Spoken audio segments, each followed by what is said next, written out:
Bismillahirrahmanirrahim. Assalamualaikum warahmatullahi wabarakatuh. Kali ini saya akan menerangkan tentang pemahaman dasar yang berkaitan tentang routing. Sebetulnya di sini ingin menjelaskan tentang beberapa hal yang berkaitan tentang routing. Nah, untuk mengetahui apa itu routing itu, maka kita harus mengetahui pemahaman dasar yang berkaitan tentang routing tersebut. Nah, yang harus dipahami dari teknik routing itu ini terdapat antara lain harus memahami konsep IP address, kemudian ada subnet mask dan broadcast address.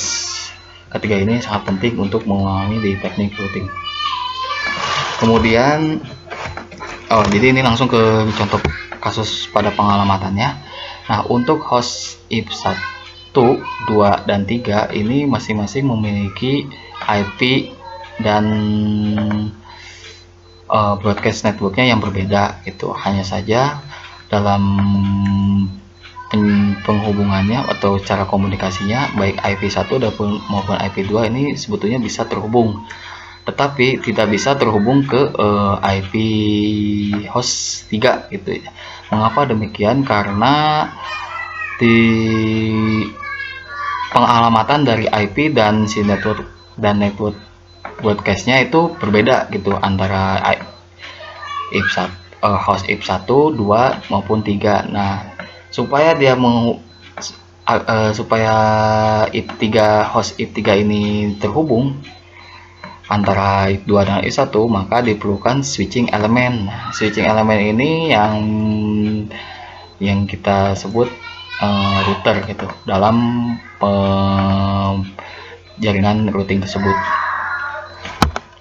Nah, router ini apa? Nah, router ini merupakan komputer khusus yang dipakai untuk menghubungkan dua kabel transmisi atau lebih, serta memiliki kemampuan paket IP atau internet protokol dari suatu jaringan ke jaringan yang lainnya.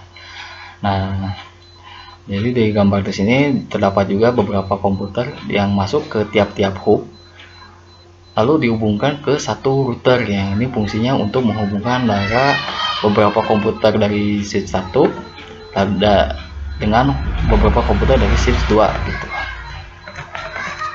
Jadi seperti itu. Lalu kemudian ada datagram pada router. Nah, di sini terdapat data-data device yang terbentuk datagram yang merupakan paket data yang diidentifikasikan oleh IP atau internet protokol. Nah, data tersebut nantinya akan masuk ke IP router gitu. Nah, IP router ini merupakan device yang melakukan fungsi meneruskan datagram IP pada lapisan jaringan. Nah, biasanya router memiliki lebih dari satu antarmuka jaringan atau network interface dan dapat meneruskan dari satu antarmuka ke antarmuka yang lainnya. Dari komunikasi antara satu antarmuka ke antarmuka lainnya, maka diperlukan forwarding table itu. Jadi ada table yang terdiri dari gabungan-gabungan ya, atau pasang-pasangan alamat antara alamat host atau jaringan.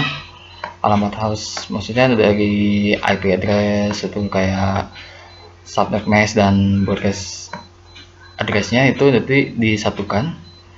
Kemudian juga ada IP routernya atau alamat routernya berikut dengan alamat tempat keluaran datagramnya yang berupa paket data yang diidentifikasikan oleh IP, yaitu pada datagram si router tersebut gitu. Jadi forwarding table ini sangat penting untuk menentukan jaringan pada router tersebut. Nah, dari pembahasan yang dijelaskan bisa disebutkan bahwa routing merupakan usaha untuk forwarding datagram dari satu antarmuka yang lainnya dengan lingkup pertukaran informasi dalam tabel routingnya. Itu. Jadi berdasarkan tabel routingnya ini dia harus mengetahui konfigurasi si routingnya gitu. Nah, konfigurasi routing ini terdapat 3 tabel gitu. 3 perintah gitu.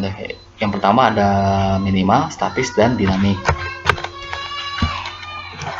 Untuk konfigurasi minimal, routing Routing minimal terbentuk untuk kebutuhan jaringan yang khusus dan terisolasi dari jaringan TCP, IP dan lainnya gitu.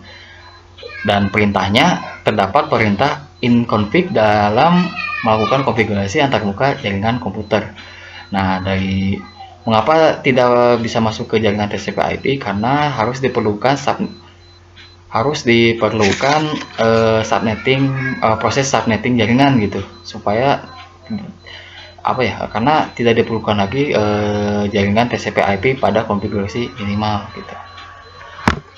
Kemudian ada konfigurasi statik. Nah, konfigurasi statik ini merupakan routing statis, yaitu pengaturan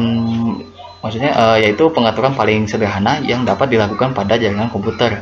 Hal itu dikarenakan entry-entry dalam forwarding table router dapat diisi dan dihapus secara manual dengan perintah route gitu.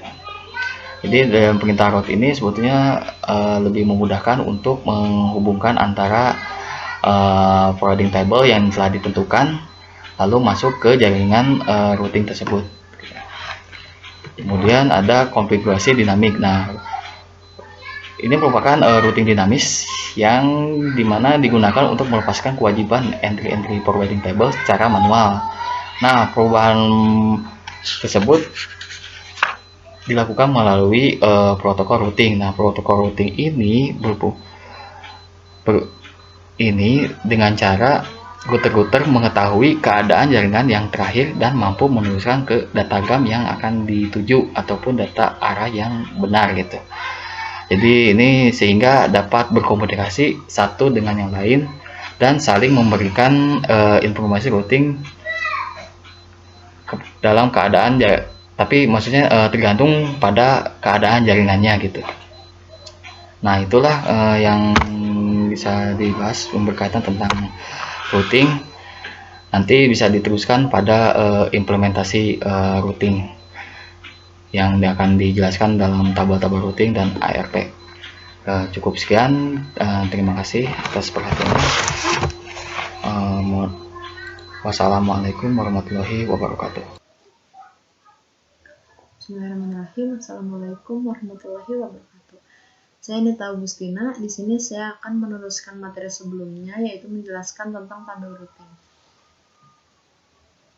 Seperti yang kita ketahui, tabel routing merupakan tabel yang memuat seluruh informasi IP address dari interface router yang lain sehingga router yang satu dengan router yang lainnya bisa berkomunikasi.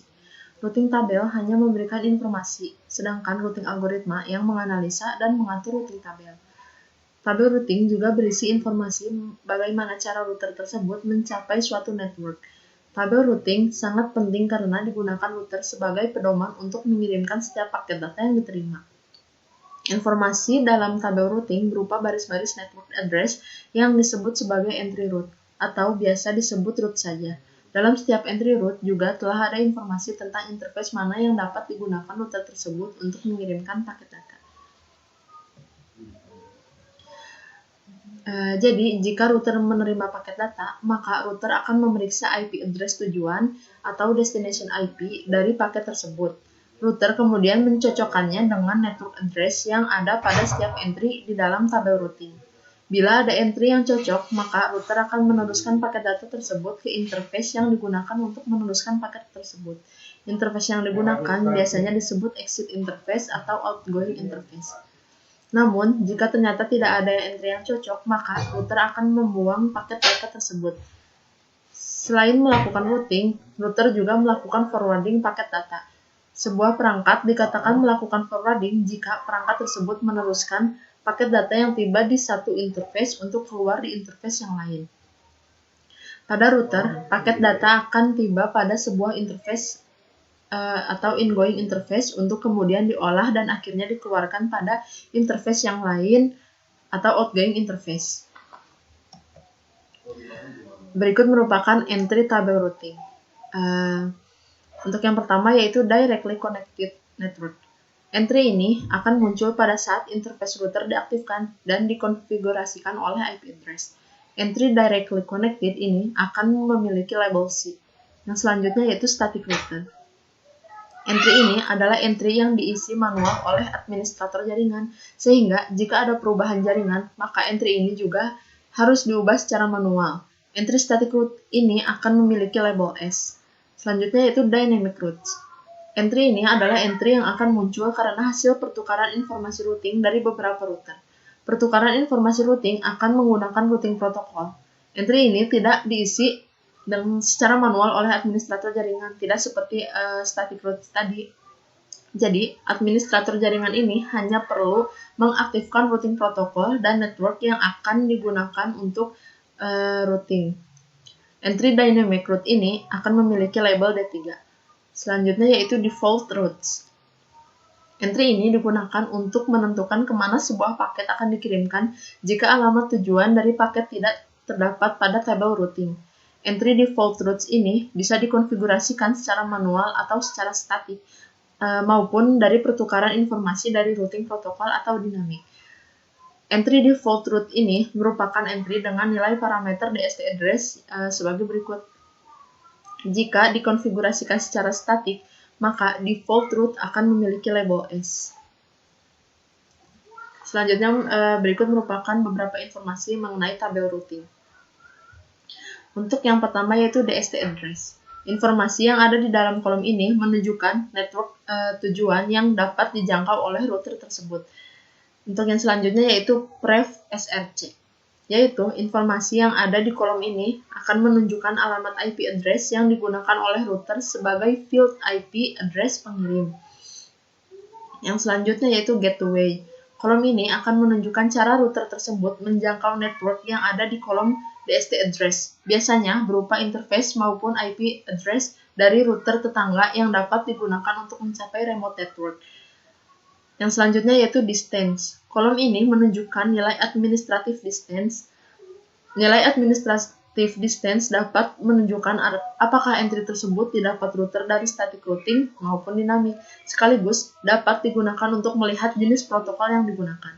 Ini juga dapat digunakan untuk melihat apakah entry tersebut merupakan directly connected network atau bukan. Nah, selanjutnya untuk cara melihat tabel routing pada Cisco Packet Tracer.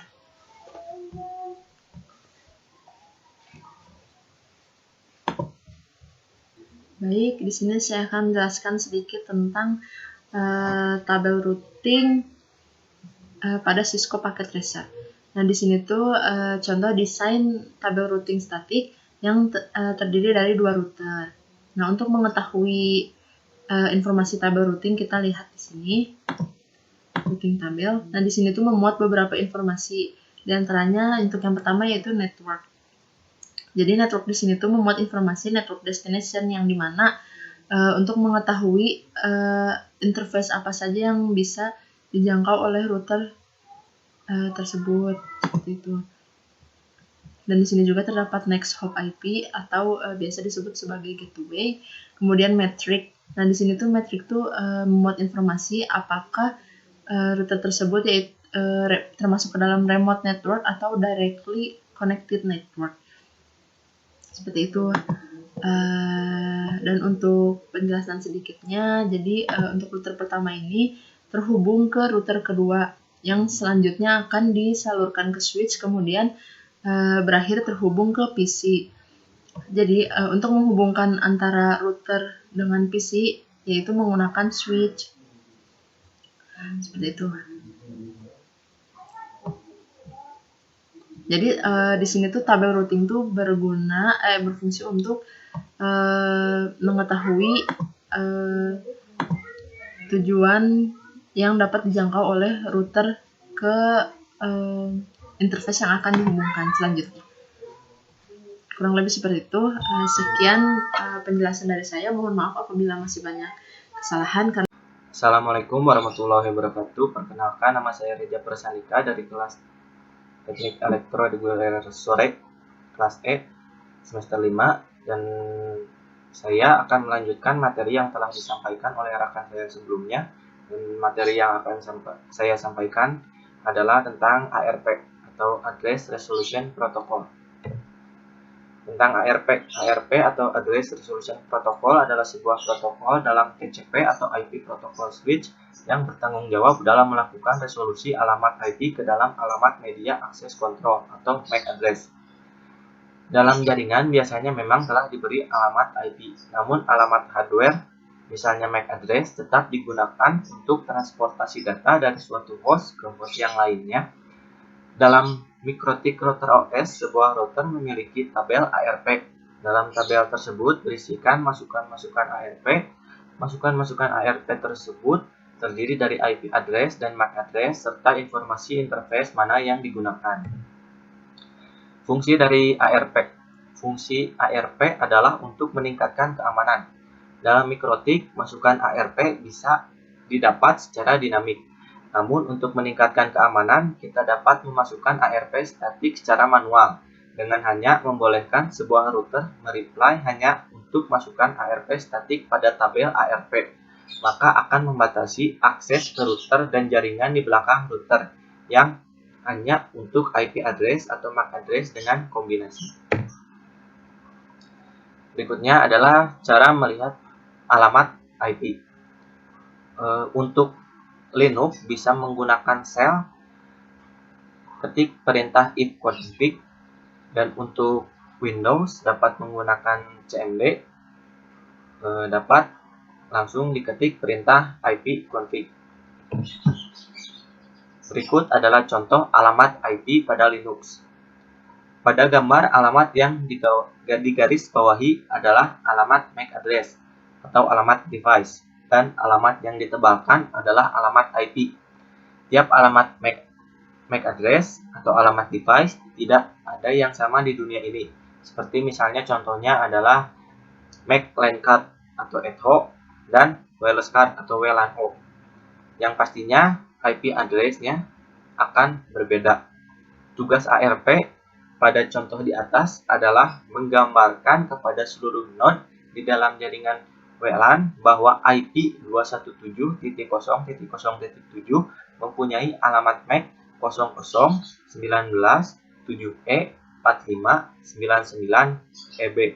Begitu juga untuk LAN, ARP akan membroadcast informasi ke tiap node bahwa alamat 91.168.0.2 mempunyai alamat MAC 001B24-2A3E E0. Pengertian MAC dan IP. Sebenarnya untuk apa alamat MAC? Alamat MAC diperlukan untuk transfer data yang secara fisik dalam satu jaringan. Kalau begitu, untuk apa alamat IP? Alamat IP digunakan sebagai alamat logik tiap node untuk kebutuhan pengamatan jaringan-jaringan.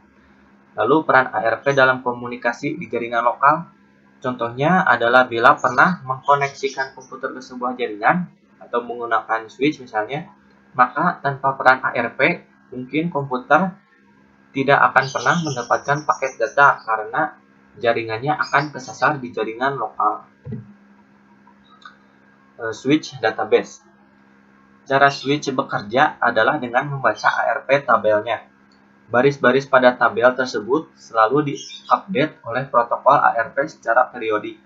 Misalnya, pada paket datang ke switch dari IP 192.168.0.1 yang akan menuju 192.168.0.2. ARP akan meresort alamat 192.168.0.2 menjadi 001B24-2A3E0 sehingga switch mengerti maksud alamat logik IP tersebut. Maksudnya adalah alamat fisik tertentu yang berada di port mana, kemudian switch akan meneruskan paket tersebut menuju port nomor 2 pada switch atau ke komputer dengan alamat MAC 001B24-2A3E0 atau beralamat logik 192.168.0.2. Untuk selanjutnya, paket dari 192.168.0.1 tersebut diproses secara lokal oleh komputer 192.168.0.2. Untuk tabel lengkapnya bisa dilihat di atas. Sekian yang dapat kelompok 6 sampaikan. Mohon maaf bila ada kesalahan. Akhir kata, wabillahi taufiq wal hidayah. Wassalamualaikum warahmatullahi wabarakatuh.